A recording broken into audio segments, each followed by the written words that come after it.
Hi guys, my name's Adele Onyango and welcome to another episode of Legally Clueless. No, seriously, I have no clue what I'm doing, but I'm pretty sure I'm not the only one.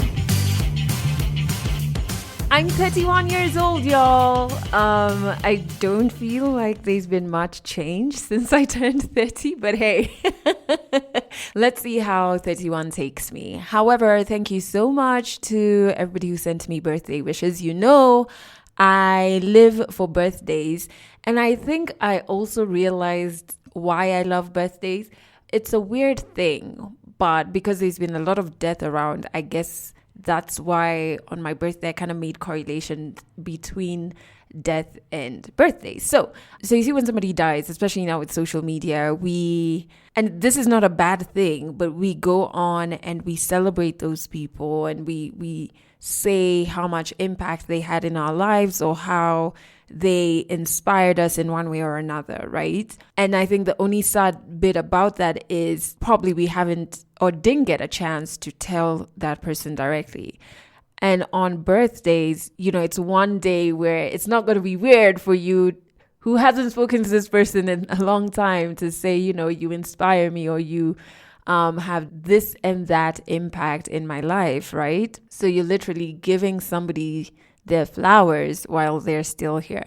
And I think that's the magical bit about birthdays. That's the bit that I love. And I only just discovered that that's what I love about birthdays this birthday. Also because, the day before my birthday, guys, I've been having really intense anxiety attacks. Like to the point where like my breathing becomes, I feel like I can't breathe. And so the day before I was having a brainstorm session, and a job that I pitched for, I actually got. And it's like, in my view, a very big responsibility of a job. Anyway, so at the end of the brainstorm session, I get the email saying, yup, we definitely want to work with you. This is definitely what your responsibilities are going to be, blah, blah, blah, blah. First they say you and your team. Me, I'm thinking, gosh, I just let go of my management team. Team is me. That's not true. Even though I say like I'm alone, I do have people who are supporting me, right? Anyway, so this email comes in, and then I'm like, yay. And then I'm like, oh God. Can I really deliver? Oh my God.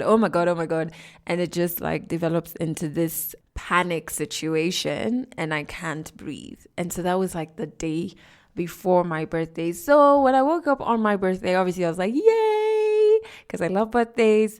First, my husband tried to wake me up at 5 a.m. to sing for me, which I thought was a dream. Because then when I woke up later on, I was like, did you wake me up to sing, or was that a dream? But he actually did. And then obviously he had to go to work. Actually, he had a press conference, so this is really good news for him. He has just been appointed as the chairperson for the Autocross Commission in Kenya. So he loves all of those motorsports. So that's really something that we as a household are happy for him for. So he had a press conference. So he had to leave early, and I was in bed. If it wasn't for the birthday messages I was getting, I really was going to just stay in bed, because I think once, and I don't know if it's just me and my anxiety, once it hits, it really exhausts me. Like, I feel like I've been fighting a battle after it. I'm just like, yo, I need a nap. But I didn't want to get out of bed. But then all the messages and the calls and stuff, I was like, okay, I'm getting some strength. I'm getting some strength from people. And then I went on a long drive, because drives are just so calming to me. I really find that I'm in my happy space when I'm driving, not when there's traffic, please Nairobi, but when I'm driving, actually moving, and and I'm listening to like a particular playlist that's full of like Erykah Badu and Chanel Monáe, Burna Boy's album, African Giant, Tetu Shani from Kenya, Africa's Sun, like, all of those fave songs of mine, obviously Beyonce. I'm really in my happy space then. And I actually do a lot of creative thinking then. So a lot of my projects or my programs get created on long drives. Anyway, so I went on a long drive, felt much better. but I had to come back quickly because I had forgotten to send an email to someone, and they chatted me like, hey, still waiting on the email. I was like, shit, U-turn back home to get some work done. But then I ended up having a really, really good day. So that's why this year especially, I'm so thankful for all the birthday wishes. When I got back home, my best friend Val, and we've talked about her blog before. She did a blog post. I'm going to put it in the description box, actually. She did a blog post about our friendship, and it was so beautiful. I just started getting a lot of strength from what people were saying. And yeah, so this year when I say thank you for your birthday messages, I genuinely mean it. And in the night, I went to my favorite restaurant in Nairobi, which is About Time. Like, if you ever get on my wrong side, just promise me a passion dawa. It's a cocktail from About Time, or their pepper steak, and you will be forgiven. Those are some cheat codes around me. But yes, I went there with my sisters, my auntie Jane, who's just, I think about her as a sister as much as she's my aunt. She really is there for me through everything. And let me try not to cry. Yeah, and my brother-in-law and my husband, and it was really nice. They gave me gifts, and I love gifts. But it was just such a nice reminder of, like, even when I'm doubting myself, I am surrounded by so much love. And sometimes it's easy to forget that. Yeah, and so I got cake. Deep breaths, Adele. We're not gonna cry in this episode.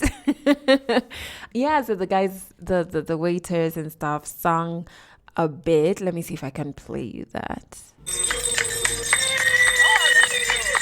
Asante. You can light Adele, your wig. did you blow without me? You can light your wig, man. It's not a video. You blowed without me. Blue, babe. Blue. Bloated. So nice. Anyway, that's my clown of a husband there with poor grammar, but and my auntie and sisters and brothers-in-law laughing in the background. But yeah, it was really great. So as of right now, it is Thursday night. I am recording this now because tomorrow morning I'm going to Mombasa. Those of you who don't know, Mombasa is by the beach in Kenya, and I'm going on a girls trip with two of my girlfriends, Val, of course, and another one who has not been on the podcast, Vanessa. And we're just gonna turn up Friday, Saturday, and then we're gonna come back on Sunday. So we're gonna use the SGR, which is the train from Nairobi to Mombasa. I think it's gonna be pretty dope. But I'm gonna carry my small mic, and hopefully I will remember to record all of the Litty sessions that we have, so that by the end of this podcast, I've put those in for you. But right now I need to start packing. I have not packed anything, but I did buy a new bikini. And when I was going out to buy a new bikini today, my husband was like, but don't you have others? I was just like, shh, you don't get it. I need a new one for this particular girls trip, so that whenever I look at this bikini, I think of the girls. No, not really. I just wanted to spoil myself. So I need to start packing because we need to be at the train station at about 6:15. So let me get to that as I leave you with 100 African stories. So this week, storyteller is Valentine Njoroge, who was on radio and TV, traditional radio and TV that is, in Kenya for a couple of years. She did also work on Kiss FM, but that was before I joined. She had a weekly column in one of the dailies in Kenya where she would talk about relationships. And I think she was a pioneer because she was talking about relationships in a way that nobody was talking about them, like very open, very real. And at a point she was documenting her own, relationship experiences, which is just so beautiful for somebody to open up themselves like that, especially in the media industry where many people close themselves off. Anyway, fast forward to date, she has a space called Dadasphere. And Dadasphere is basically a safe space where women share their stories, and their stories are on different things. So I was on one of the Dadasphere, I was going to say episodes, but events. And I spoke about, dealing with grief after my mom died. I know people have talked about trying to get children using IVF. People have talked about divorce and, what comes after that. And there just have been such powerful women that she has brought on stage on Dadasphere. And so she shares a very beautiful story about, well, it starts off very dramatically.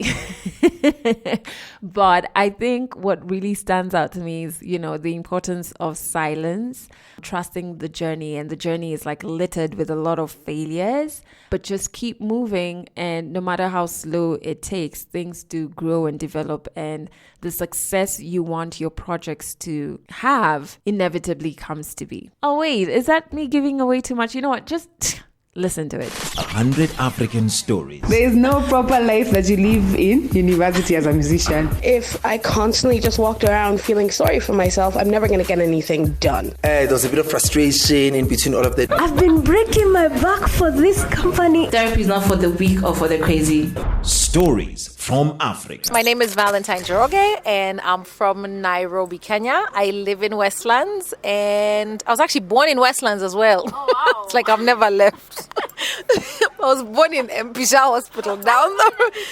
You see, and I live in Westlands, and I went to Consolata Primary. So bad. And then I worked at Radio Africa. Like everything is in Westlands, almost within walking distance of each other. But I have left Westlands. I did my A-levels in London, and I went to uni in the States. I was there for 6 years. So I've left. Yes. So in 2014, I was dating a guy who I just felt was wrong for me.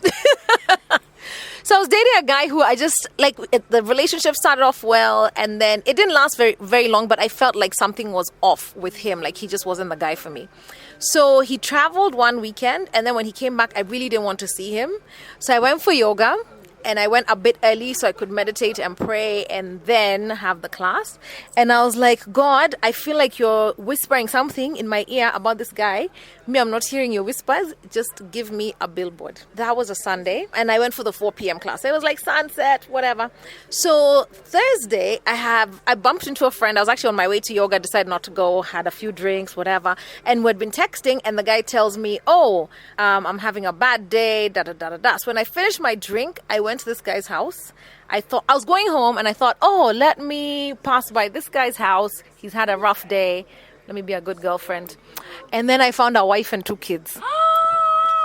Yes. In this house that I had been in and even spent the night in. Anyway, a man has game, he has game. So anyway, coming out of that relationship, I was like, God, I'm so done with Negroes. These people you made, I don't know how you made them, but how can somebody lie to me? And even my family, like he had met my family, whatever. And I'm not quick. I'm not that chick who you date for 2 weeks and you've already met everybody. No. So I was just like, I was frustrated. I was like, God, this is not, I don't want this to happen again. Can the next person be the real person? Like I've just done, I'm done. So that was like July, August. Then September, I was in a yoga pose called camel, where you face your head backwards. It sounds like I do yoga all the time. And I felt a whisper like your soulmate is here, which was really bizarre because I got out of the posture. I'm like, where? Like I thought he was next to me in the class. So then October, I went for a 10-day silent retreat. And I'd been praying for many things. Like my business, I started, I believe, Africa's first newspaper for women, mistakenly called Valentine's Weekly. Anyway, whatever. So I had advertising, but the money, you know how people pay you 90 days late or whatever. So now I felt like I was just sinking into debt while waiting for these payments. On my books, there are all these 6-figure manenos and even 7-figure manenos, but I just didn't have that money, So I was getting to the point where I was like, I think I need to close down this business. So I went for Vipassana. It's a 10-day silent retreat. You meditate 14 hours a day. You sit in silence with yourself, your own thoughts. You can't talk to anybody. You can't even write. They take your SIM card. Well, you give it to them. It's not like anyone's punching you anywhere and saying, give me your whatever. You're in silence. I don't know if you can tell, but I have a very dramatic way of thinking. There's a day we're waiting for breakfast. I was like, this is how Mandela must have felt. Like, I got to a point, I need to write. I'm a writer. I was literally writing on toilet paper because I'd snuck in a pen. But anyway, I was being dramatic. So in the 10-day whatever, I felt like I got closer to God. Like, we started talking. I was like, this is how I want my life to be when I get out of here. I realized my business was in debt. On that toilet paper, I actually figured out exactly how much debt I was in and how long it would take me to get out of it. And I prayed. I was like, God, I'm going to give post-dated checks to these people. Give me the money. I don't know where it's coming from. Give me the money. And then I felt... I don't know. Okay, so my son's father and I had a huge fight. I can't believe I'm saying this in public. He doesn't even know this. So, and I felt I owed him an apology. Like, I went back over like our relationship, our interaction. I was like, I wronged this man. I hurt this man. So I prayed. I was like, God, give me the opportunity to apologize. So that was October. And so I came out of the meditation thing. I told my landlord, I can't afford to live here anymore. I want to leave. Yes, I called my mom. Can I come back home? Within like a week at a new house, like I was living back with my parents. I was 36, back in my teenage bedroom. Like, it's not cute. And then I had to shut down my business. And I have all these difficult conversations, but nobody said no. It's like God had kind of whispered to them. Everybody said, yes, these are the terms. We agree, whatever. So I was like, okay, I'll actually be out of debt within like 7 months. So then I went for a party, bumped into this guy. And I was like, so yeah, this and this happened, I was wrong and whatever. So we didn't make up, but he was like, I'm so glad you said that, whatever. Anyway, long story short, eventually I got pregnant. So now it's like Christmas, I'm pregnant, I'm jobless, and I'm in my mama's house. So since then, my life has just been a very interesting series of like seeing God's hand in my life. I didn't know it then, but I feel like God planned. So in my head, when God said your soulmate is here, see, in my head, I was thinking I want a man, my partner. I feel like my son is my soulmate. Not like I'm not dating or like no, it's not some weird relationship like that. He's clearly my son. I feel like there's work me and him have to do spiritually. So when I was pregnant, I went back to Vipassana. And I kid you not, I walked in, I had one soul in my body, even though I was like 5 months pregnant. And I came out and we were two. And I feel like I'd met my son. I feel like I knew he was a boy. I knew what his name was going to be. He surprises me sometimes, but for the most part, I'm like, I know this human. Or maybe it's because I became aware of him. I don't know. He had moved before. Even, your baby starts moving when they're like 3-4 months, you're 3-4 months pregnant.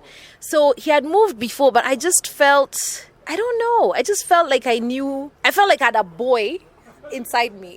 Not to explain it. It was like, before it was just me and my body, and now there's like another person, which is interesting. I've never been pregnant. Like, it's not like I have a daughter, so I can say it's a male consciousness versus a female one. You know what I mean? But I just felt that way. I just felt a very strong sense of peace. Like, I was a bit nervous. You get pregnant. I was terrified. I was like, am I really going to be a single mom?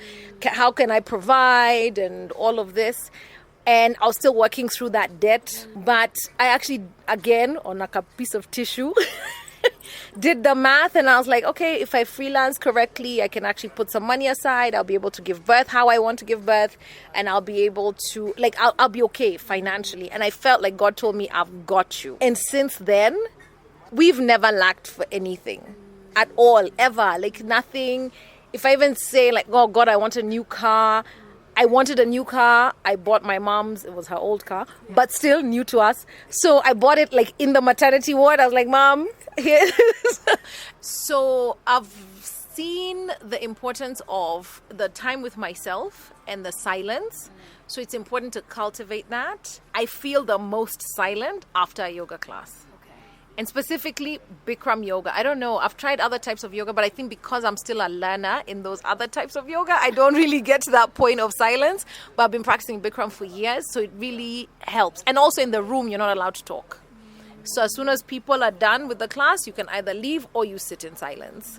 So, and there's nothing preached. So you could have your Hindu experience, I can have my Christian experience, but it's a silent, yeah. And I really saw it last year, actually. I kind of quit. I forgot that I had this benefit from the yoga, and I was like, this thing is boring. It's the same postures all the time. Let me do other things. So I tried getting a personal trainer, doing group fitness, and that has value, but I still missed my silence after a Bikram class or before a Bikram class. So now I'm back to that. And and I was actually getting a little bit depressed last year. I was like, I'm working, my work seems to be going well, me and my son, we're good. I can see myself making strides career-wise, like I've got meaningful, good friendships that I'm happy to invest in, my relationship with my family is good. But I was like, so what? These are all the things that shouldn't be happening if you're feeling, a bit depressed, yes, and down. I hadn't actually pieced it till just now that that's what was missing. So I went back to Bikram in December, like a few weeks ago, and I was like, hiya, I'm back to praying like properly. So it helps me to pray. So now I'm like, okay, we'll incorporate the strength training and I'll keep doing my yoga and my silence. It's one thing to say, I'll wake up in the morning, I'll sit in silence. I can't. And if I'm sitting somewhere, if my son is in the house, Mama! So I've seen that the thing that bugs my silence the most, that gets in the way of like even me praying where I'm like mad at God or whatever, unfortunately is money. It sounds like the least Zen thing to say, but it is. If I don't feel financially secure, then that's all I'm talking to God about. It's like, when is the check clearing? Why haven't these people paid me? God, look at my ticket sales for Datasphere. Oh my God, I have to pay for the production. We need groceries this week. What's going on? It's okay not to preach, but actually, yes, to preach. It's in the Bible. Like, money is a shelter. Money solves most human problems. So when you don't have it, that's what you're spending time talking to God about. So I'm like, God, can I just have this money? Then me and you can be happy. Like, we talk about other things. Let's talk about my purpose. Who do you want me to be in the world? Like, this money thing is boring. I'm sure there's a line, millions of people. Yesu, umepata pesa. For me, money is its choices, but it's also a level of security. So even as I've been saying, God, can we talk about other things? Just give me the money I want. It's kind of, I feel like God has been teaching me, you just rely on me. Like, I've got you. So in that way, God has been teaching me that, like, complete reliance. It's a very funny way to live. Like a conversation I'm always having with myself. Like around Christmas, I wanted to give my team like bonuses. And I was like, now if I do the bonuses, what about January? How are we going to pay those salaries? And blah, blah, blah, blah, blah. And I felt like God was telling me, you chill. It's Christmas. You've had a good year. Everybody's worked hard. The business has, picked up. We're selling more tickets than we've ever sold. Because we closed the year, we had almost 350 people at the last Datasphere. You are the first Datasphere. Was it 40 people?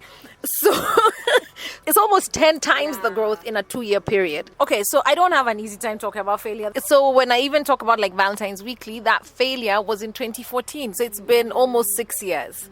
So I've distanced from it. And I've been successful since, you see, like Datasphere has happened. I think you also unpack things like slowly. So my first production company, that also failed.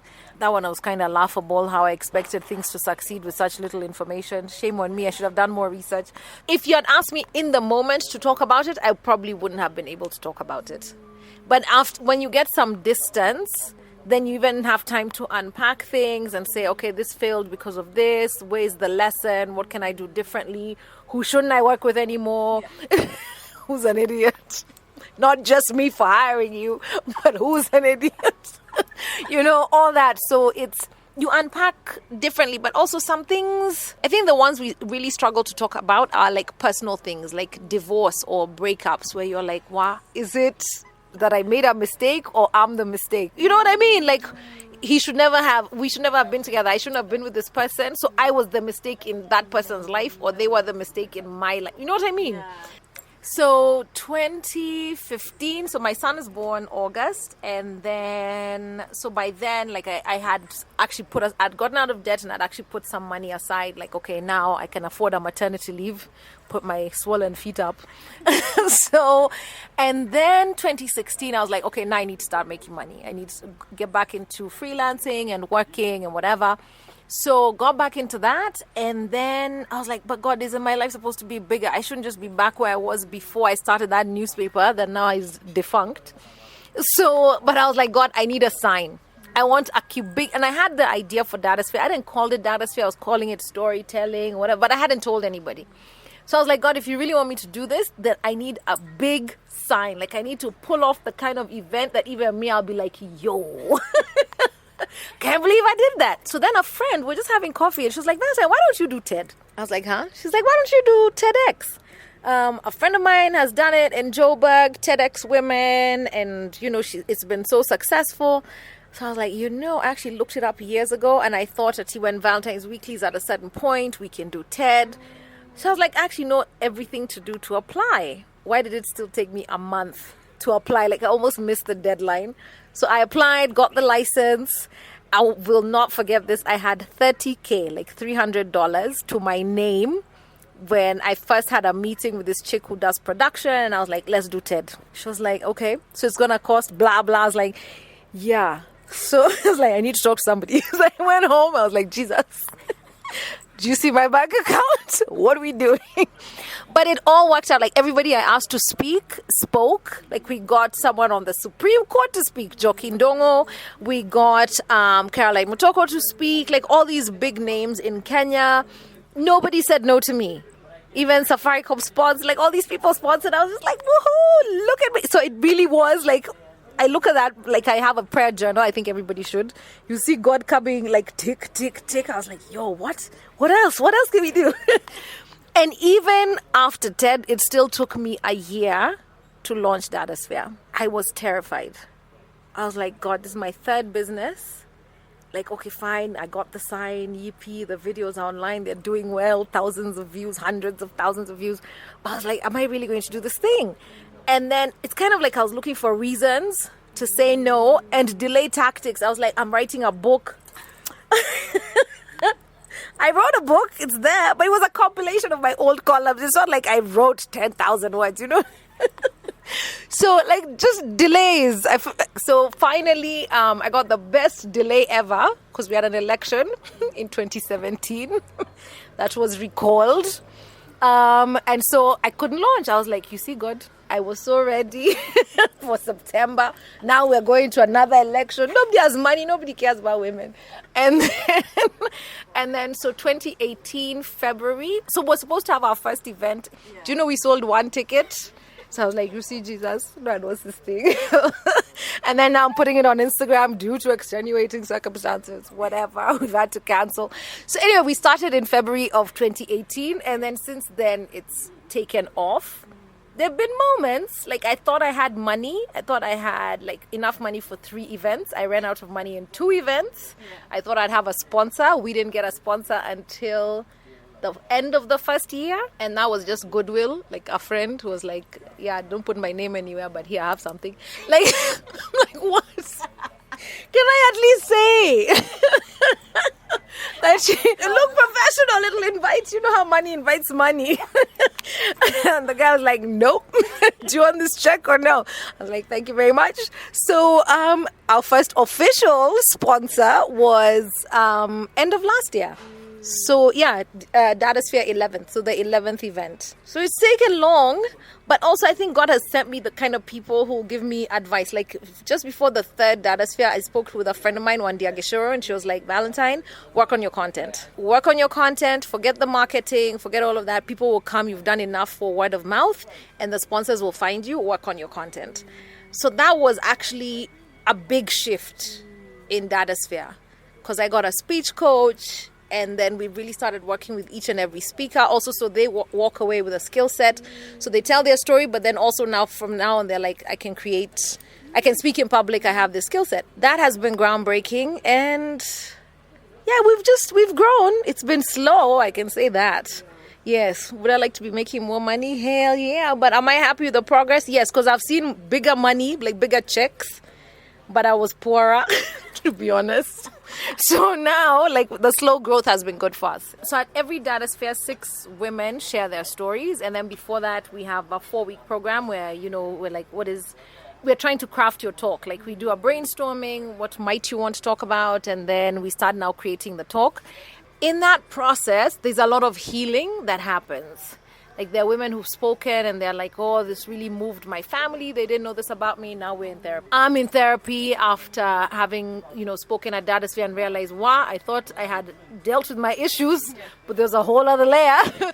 So those moments are, for me, the biggest thing. It's like African women, we're allowed to talk about, it's like, there's an assumption with African women, like if you have a roof over your head, your kids are in school, your stomach is semi-full, you're good. Like, we shouldn't expect more out of life. Like, we shouldn't expect a full, thriving, Yes, like, we shouldn't expect a full life. So, and this is why I started it, because I was like, no, we're not really that super happy and whatever. And the woman next to you, if you had a real conversation, she could probably give you a little seedling of what's working for her.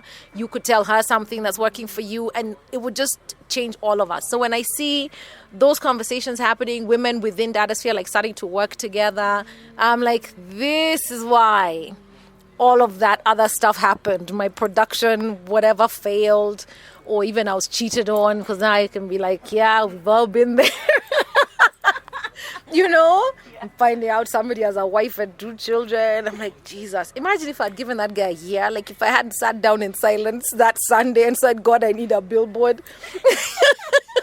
Those things in my past, I look at Datasphere now and I'm like, okay, there's a reason. Like, those lessons were learned then, and that this is happening now.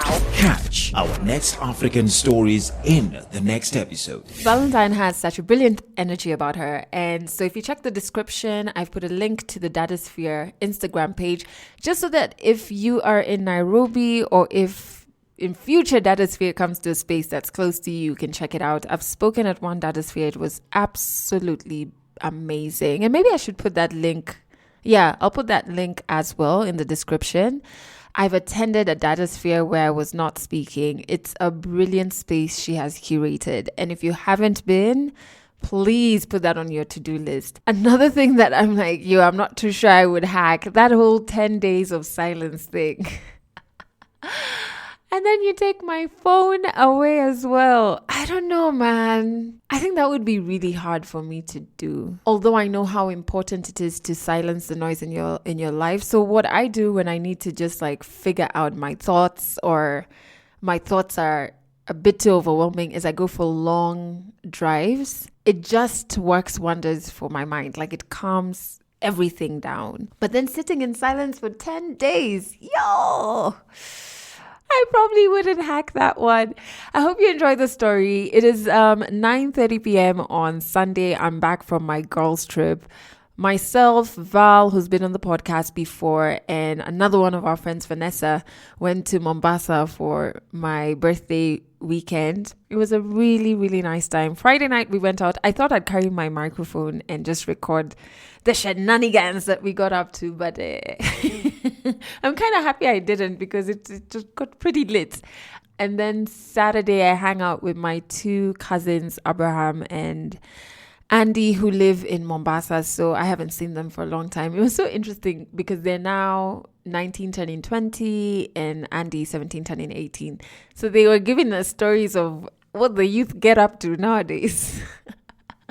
And it was so entertaining, so much so that we never even ended up going out on Saturday night. And then Sunday which is today, we just got on the train and came back home in the afternoon. But what I did do, since I've turned 31 now, and I'm younger than both Val and Vanessa, is ask them to share with me and you what's the greatest thing they've learned in their 30s, or maybe a perspective they had that changed greatly in their 30s. And I think that's a brilliant way for us to end this week's episode, because they dropped some gems of wisdom. And as you listen to their gems of wisdom, remember to join the Legally Clueless tribe, which is on Instagram. Just search Legally Clueless Podcast. I think for me, I've learned so many things in my 30s because my mom died when I was a few months into 30. So that changed the game for me completely. But the one thing that's coming to mind right now is something my therapist told me in December, that people who've gone through trauma live life waiting for the other shoe to drop. I'm in a new relationship and I was just telling her how sometimes I just worry that I'll mess it up or whatever it is. And she's like, that's typical for people with trauma because life has been hard for them or they've gone through something. And then now when life starts becoming good, they're like, I don't believe it. There's something, life, as in it, when it's too good to be true, try something that's going to happen. So what happens is that then we start self-sabotaging. Like sometimes in the most obvious ways, sometimes in ways that are not so obvious, all because you don't believe that now life is finally good. So ever since she told me that, I've just tried to be careful and just like, is this my intuition, speaking, or is it my trauma misguiding me or whatever it is, and just trying to pay more attention to that. Vanessa? What I've learned in my 30s is, so in my 20s, I made a lot of I'll say agreements with myself on who I was. Okay. So for example, I'll be doing certain things, but I'm acting. I know it's not the real me. So in my 30s, I was very intentional about questioning everything that I feel, everything that I'm doing. So I'm breaking away layers of things that I had pretended to be in my 20s, and I'm comfortable doing it. I'm not scared. I'm not scared that I'll lose people, a job, money by being me. So I've learned myself at 30.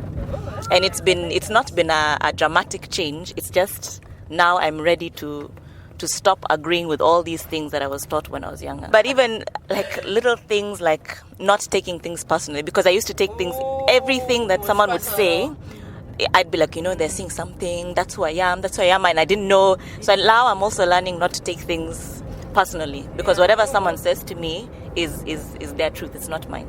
So I have to figure myself out and be comfortable being myself. Yeah, that's what I've learned. That is deep. Yeah, so deep. They're just so deep. And that's it for this episode of Legally Clueless. You can share this podcast with your friends. You can keep it for yourself. I'm not judging. Just make sure you're here next week for the next episode.